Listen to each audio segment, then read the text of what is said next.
بصوا على الحلاوه، بصوا على الجمال يا سيدي، بصوا الهشاشان، بصوا الخفيه. طبعا ده كان كابتشينو تحفه بجد يا جماعه. فكره حلوه جدا جدا لاي حد عايز يروح مصيف وعايز يعمل حاجه حلوه، مش هتاخد معاه وقفه ربع ساعه. تحفه تحفه تحفه، ولا صينيه ولا مواعين ولا وقفه كتير ولا خلاط كمان. بصوا في منتهى الجمال، وطلعت بالهشاشان وبالحلاوه وبالجمال اللي انتوا شايفينه ده. كل واحد ياخد الكب بتاعه ويقعد بقى ايه براحته بقى بالف هنا وشفا. مفيش صينيه مفيش فرن، اعمل ايه؟ اخترعت لهم الاختراع التحفه ده. الكيك هنا والمولتن كيك حاجه غاليه جدا، يعني اقل حاجه ب 200 جنيه. بصوا بقى عملت لهم الكوبايات التحفه دي، كوبايات ورق. بصوا بقى المنظر. ايه رايكم؟ ام عمار بتعرف تتصرف ولا لا؟ ما خدتش ربع ساعه معايا. يلا بينا نشوف الطريقه ونشوف عملناها ازاي وتصرفنا ازاي من غير فرن ومن غير صينيه. يلا على الحلقه. اول حاجه انا جبت 3 بيضات، خلاص كسرتهم كده وحطيت عليهم بقى ايه شويه فانيليا او شويه خل او اي حاجه لو ما عندكيش الفانيليا. وكنت انا جايبه معايا الهاند بلندر للطوارئ عشان لو احتجته في اي حاجه، لان بيبقى معظم الشقق ما فيهاش خلاط.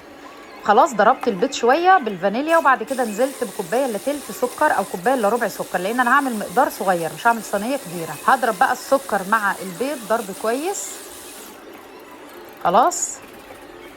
وبعد كده هنزل بمعلقه سمنه كده، كنت انا جايبه حته سمنه بلدي معايا كده، هنزل بمعلقه بيها، وهنزل كمان بنص كوبايه زيت. الزيت بيخليها هشه وخفيفه جدا يا جماعه وطريه، والسمنه بتديها طعم حلو.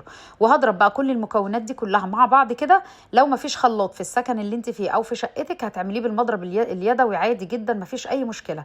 دي كيكه عاديه مش محتاجه ان احنا نعملها يعني ايه بخفق كده بحاجه كهربي يعني، او بخلاط هتبقى جميله برضو. هنزل بقى بالدقيق. الدقيق حطيت قد ايه؟ حطيت حوالي كوبايه وربع دقيق. ايوه انا قعدت احط كمان حبه بحبه، خليتهم كوبايه وربع على المقدار ده. ونزلت بكيس بيكنج باودر كامل، ونزلت بنص كوبايه حليب، وقعدت اضرب الكلام ده كله مع بعضه. انا عاملاها بركاوي والله العظيم يا جماعه، بركه كلها بركه. بصوا مفيش مقدار ولا معيار، وطلعت زي الفل. الحاجه اللي بالبركه كده بصوا بتبقى جميله. على راي امي حبيبتي الله يرحمها كانت تقول ايه؟ خد من عبد الله واتكل على الله. بس خليت القوام بتاعها حلو زي ما انتم ما شايفين كده. هيتصب معاكم اهو، ما يبقاش تقيل وما يبقاش خفيف ميه بالمنظر ده. هصبه بقى في الكوبايات الورق دي عشان ادخله في الميكروويف، لان الشقه ما فيهاش غير ميكروويف وسخان، ما فيش بوتاجاز. دي معروفه الشاليهات، معظم شاليهات بورتو كده. حطيت شويه نسكافيه كده عشان اعملها بطعم القهوه بقى والموكا والحاجات دي، وضربتهم شويه بنقطه ميه صغيره او نقطه حليب، وحطيت عليهم ايه الفانيليا. خلاص رجعت قللت بقى يا جماعه الكوبايات، خليتهم 5 وقللت بصوا الحجم علشان اسيب الكيكه ترتفع براحتها بقى. وكانت فكره كويسه. حطيتهم في الميكروويف حوالي من ربع ساعه، حسيت ان احتاجوا 3 دقايق تاني، يعني هنقول حوالي ايه 18 دقيقه كده مثلا. معانا بالمنظر وبالجمال اللي انتوا شايفينه ده. تحفه، حاجه تحفه، حاجه روعه اهي. والكوبايات ما جرالهاش حاجه، الكوبايات بتدخل عادي الميكروويف اهي. بصوا بقى منظرها. سبتها بقى تبرد شويه، وخدت لكم لقطه وهي سخنه، وبعد كده جيت بقى ايه اطلعها من الكوبايات عشان اوريكم الشكل بقى. انا كان عاجبني شكلها قوي، فرحانه بيها قوي.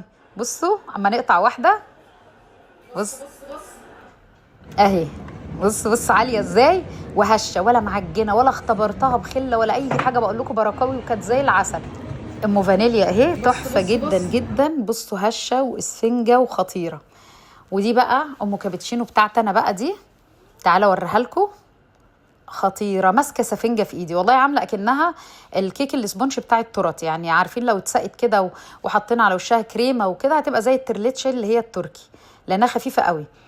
حاجه خطيره جدا. يلا يا رب الفيديو يكون عجبكم وجاب لكم فكره. لو انتوا في مكان كده ما فيهوش فرن ولا سخان، يا رب تكون عجبتكم وتعيشوا وتعملوا الحلو كله. والسلام عليكم ورحمه الله وبركاته. شير لو الفكره عجبتكم.